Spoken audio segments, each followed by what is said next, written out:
Salut les gars, devinez qui revient après 2-3 mois d'absence. Oui, c'est moi. J'ai eu le temps de reprendre mes marques. Ma dernière vidéo, c'était sur le vlog Aller Paris-Sri Lanka. Et si vous l'avez pas encore vu, je vous conseille d'aller la voir, s'il vous plaît.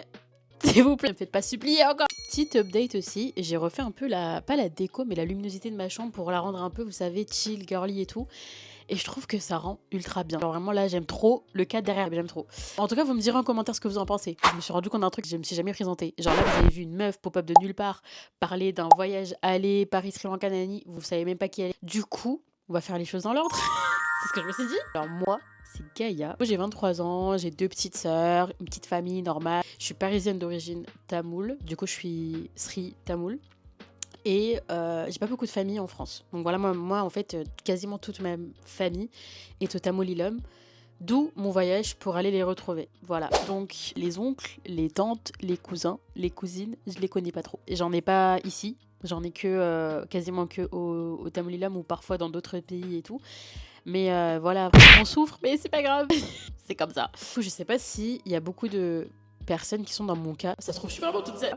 Qui n'ont pas beaucoup de famille en fait. En France et du coup qui sont obligés de partir au Tamaulilam et tout pour les retrouver. Du coup si c'est votre cas, on se comprend, on se sait. Voilà, on se sait. Pour parler du pays, oui c'est un pays où il fait très chaud, il y a beaucoup d'insectes, parfois il y a certains endroits qui sont pas forcément confortables. Et moi à chaque fois en fait, à chaque niveau de difficulté de confort, je repensais à mes parents où je me disais en fait ils sont passés par là eux aussi. Donc pourquoi moi je vais faire la princesse et dire il fait trop chaud, il y a trop d'insectes. Non, tu vas te calmer, d'accord. Dans ma tête, je me suis dit, tu vas te calmer, t'as oublié d'où tu viens ou quoi? T'as oublié d'où tu viens? Je te calme. J'ai dit quasi toute ma famille est totalement Lilum et quasi toute la fratrie de ma mère. Donc j'ai la chance de voir ma mère sous un autre angle, à savoir celle d'une sœur, d'une grand-mère, limite, puisque ses neveux et ses nièces ont des enfants à leur tour. Ça, c'est de dinguerie. J'ai eu la chance aussi auparavant de la voir sous l'angle d'une jeune fille. Quand elle avait encore ses parents, donc mes grands-parents en vie. Et du coup, je pense que ça aussi, c'est un reminder pour nous rappeler que en fait, nos parents, ils ont aussi été des jeunes enfants à l'époque. Quand t'es dans un pays qui est complètement détaché de l'enfance de tes parents, qui ne représente pas du coup l'enfance de tes parents, t'as beaucoup plus de mal à voir tes parents sous un angle comme ça. T'arrives pas à te dire qu'un jour ils ont été aussi vulnérables. Ça a l'air complètement fou ce que je raconte. Mais je pense qu'on se comprend, surtout avec les enfants des parents immigrés. Enfin, je crois qu'on se comprend. Ça se trouve, on se comprend pas. Ça se trouve, je suis toute seule dans mon délire. Mais c'est pas grave, on avance. Dans ce pays, j'ai énormément aussi apprécié la nourriture. Faut savoir que j'ai jamais autant mangé sainement de ma vie entière. Je crois que c'est que quand je vais là-bas que j'arrive à manger sainement. Et ça, malgré moi. C'est vraiment malgré moi parce que là-bas, il y a beaucoup de choix de plats végétariens. Là, j'avoue, là, j'ai pas la liste entière dans ma tête, mais il y a plein de choix. Déjà, mes plats préférés. Et là, je parle pas de plats végétariens. Voilà, je précise, je parle pas que des plats végétariens. Déjà, il y a le kotropi, il y a le appam. Vraiment, en plus, mon préféré, c'est le muttapam avec tu sais, quand on met du sambal dessus, genre du sini sambal dessus. Incroyable, j'adore. Et la base, en fait, le curry, genre vraiment, je crois que là-bas, t'as beaucoup de plats, enfin pas de plats, mais de restos qui proposent ça en premier. On appelle ça rice and curry, et genre ils proposent ça en premier à chaque fois. Et je trouve ça grave stylé. Et en plus, le curry, t'as du curry pareil, veggie, t'as du curry genre poulet, voilà, t'as du choix. Après, il y a pommes, poulet, voilà, tous les plats stylés. Autre chose à laquelle j'ai réussi à m'attacher, c'est la vie du pays. Les gens, ils sont très touchants, chaleureux, accueillants. Vraiment, c'est une folie à quel point, genre, tu ressens le fait qu'ils soient chaleureux, tu ressens le fait d'être bien accueilli. Moi, j'ai jamais vu, vous savez, en tout cas, dès que tu arrives dans l'aéroport, en tout cas, j'ai jamais vu des gens qui t'engueulent pour rien, qui commencent à, vous savez, parce que l'aéroport, c'est un environnement, je trouve, hyper stressant. Je sais pas s'il y en a beaucoup qui pensent comme moi, mais moi, je trouve déjà, l'aéroport, c'est vraiment un lieu stressant de malade mental. Mais moi, quand j'ai atterri en tout cas à l'aéroport du pays, j'ai pas ressenti ça. Quand t'entends leur quotidien, t'as l'impression que tout est simple. Là, je pars pas dans des clichés, d'accord, commencez pas. C'est juste que il y avait un conducteur de tuk-tuk d'auto, un conducteur d'auto qui, lui, en fait, son but ultime, c'était de pouvoir faire des trajets aller-retour de ville à aéroport dans des vannes. Et en fait, logique, parce que ça paye très bien. Vraiment, ça paye très bien. C'est des longs trajets, donc en plus aéroport, donc touriste, ça paye bien. J'ai dit, en fait, c'est tout simple. Tu lui demandes qu'est-ce que tu veux faire dans la vie, il va te répondre ça. Et c'est tout. Les gens vivent en harmonie avec la nature. Et ça, c'est quelque chose qui m'a beaucoup marqué. Tu vois des animaux, des vaches, des chèvres, des éléphants. se gambader au milieu de la chaussée, comme si de rien n'était. Tu vois les voitures qui sont en train de les zigzaguer parce que voilà, ils sont habitués en fait. C'est comme ça. Ils vivent en harmonie, ils vivent en cohabitation. Et je trouve ça fou, je trouvais ça vachement beau. Pareil au niveau des insectes, genre du coup les êtres un peu plus petits cette fois-ci. En fait, les insectes, ils s'invitent dans toutes les maisons. Pourtant, tu as beaucoup de produits aujourd'hui pour pouvoir les tuer et t'as pas tout le monde qui va les utiliser. Vraiment, il n'y a pas tout le monde qui va les utiliser parce que c'est la nature. C'est comme ça qu'ils vont te répondre, bah c'est la nature, tu veux que je fasse quoi?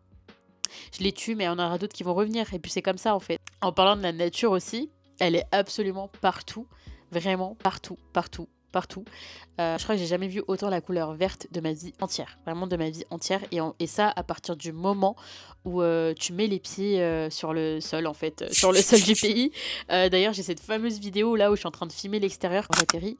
Et je trouve ça incroyable parce que t'avais une multitude de palmiers. Voilà, tout ce qui est vert en fait. Tout était vert. Oui, je me suis attachée à la vie du pays. Mais ça m'a fait aussi réfléchir sur ma propre vie. Notamment 2 expériences qui m'ont fait taire mes pensées. Comme par exemple être montée sur Sigiriya. Je sais pas si ça se dit le mont Sigiriya, mais en tout cas voilà, j'ai monté Sigiriya pas en entier, mais je vous cache pas que c'est vraiment pas, c'est assez sportif. Et aussi j'avais ma mère avec moi et je voulais pas la laisser monter jusqu'au bout toute seule. En vrai j'aurais pu, mais je voulais le faire avec elle et j'avais pas envie de la laisser. C'était une expérience, tu te sens sur le toit du monde. Moi j'avais une vue époustouflante, genre sur toutes les montagnes. En plein milieu, j'avais la statue de Bouddha et ça, c'est quelque chose qui m'a vraiment marqué. Une statue toute blanche, du coup, qui se voit de loin, en fait, qui est énorme, genre qui est gigantesque. Et en fait, plus tu montais, voilà, tu faisais ta montée pour aller jusqu'au bout de Sigiriya, plus tu voyais la statue. C'est pas comme si non, tu la voyais de plus en plus. Et en plus, tu la voyais se tenir debout comme ça parmi toutes les montagnes et tout. Franchement, ça avait une vue incroyable. Franchement, j'étais super heureuse d'être là. Voilà, j'étais juste super heureuse d'être là. J'avais aussi une autre expérience quand j'ai monté le Lotus Tower qui se trouve à Colombo. Tout en haut, en fait, t'avais une vue incroyable sur toute la ville. Mais vraiment, tu voyais encore des trains passer, tu voyais la vie de tout le monde. En fait, ça aussi, c'est une expérience qui te fait sentir vivante. Et moi, en tout cas, ça a été le cas. Que j'ai beaucoup, beaucoup apprécié. Après, une grande leçon que j'ai apprise et que je n'arrive toujours pas à appliquer, surtout pour Sigiriya, c'est le fait de se faire confiance et d'arrêter d'avoir des pensées aussi négatives.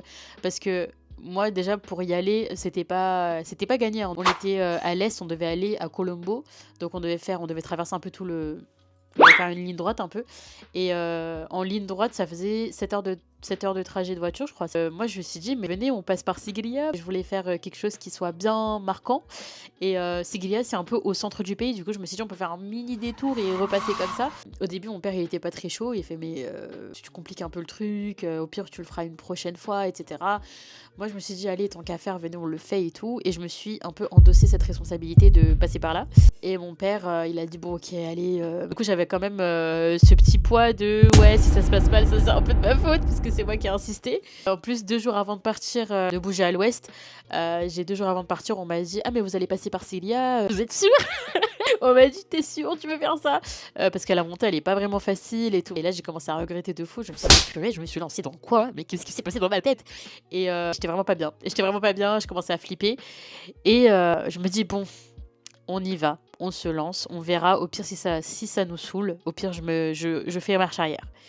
Et plus je montais, plus je sentais qu'il y avait un truc en moi qui me disait faut que j'y aille jusqu'au bout. Toutes les pensées négatives que j'avais, toutes les pensées anxieuses aussi, du fait de ouais, t'es sûr, il va t'arriver peut-être quelque chose, peut-être que voilà, en fait j'avais tout ça, tout s'était balayé. J'avais tout balayé dans ma tête. Du coup, c'était la grande leçon aussi. Au final, voilà, encore aujourd'hui, je l'ai pas apprise, la leçon, c'est pas rentré dans ma tête complètement, mais j'espère que ça rentrera un jour. Le pays dans lequel on va, il représente l'enfance de nos parents. Ils représentent, en fait, toute la phase de développement qu'ils ont eu dans leur vie, en fait, ça va passer par là. Genre, ça va passer par ce pays-là. Donc, on est obligé d'y aller. On est obligé. Les enfants qui viennent de parents qui sont pas nés en France, on vit toujours avec cette case vide du puzzle de notre identité, où du coup, en fait, on a besoin d'aller retourner sur les traces de nos parents, revivre ce qu'ils ont vécu, un peu se renouer avec notre identité. Le fait de passer par les sensations par lesquelles ils sont passés, dans leur enfance, dans leur adolescence, ou voilà, tu t'es dit, ça fait quelque chose. Parce qu'en fait, les personnes qui sont nées ici avec des parents qui ont toujours vécu ici, eux, ils n'ont pas ce problème-là parce qu'en fait, ils vont forcément retrouver les traces des parents puisqu'ils sont l'endroit où il y a les traces des parents. Alors que nous, on n'a pas de traces d'adolescence, d'enfance de nos parents ici. Du coup, voilà, du coup, ça nous permet aussi de renouer un petit peu quelque part, si j'ai envie de dire. Enfin, c'est un truc stylé quand même. Alors, pour conclure, je peux dire que je suis fière de mon identité, de ma culture, de voir des locaux aussi accueillants. Parce que du coup, ça représente toute la douceur que je porte en moi, du fait que, en fait, ma douceur, elle vient de quelque part. Même le fait que je kiffe autant le soleil, parce que du coup, c'est un pays grave chaud. Même s'il fait chaud et que parfois, c'est pas confortable, finalement, c'est pas grave. Ça fait partie de mon identité. Et moi, je suis quelqu'un, je vis que pour les saisons ensoleillées, je ne vis que pour les plages, tout ça. Et ça représente clairement mon pays d'origine. Après 6 ans, je suis contente d'être partie là-bas. Parce que du coup, ça m'a permis d'apporter un regard beaucoup plus bénéfique. Bon, les gars, cette vidéo touche à sa fin.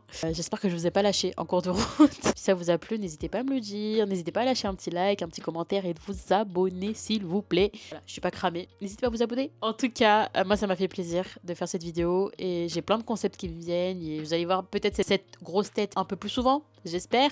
Écrivez ce que vous voulez, moi je vais vous répondre. Ok? Voilà, merci, bisous.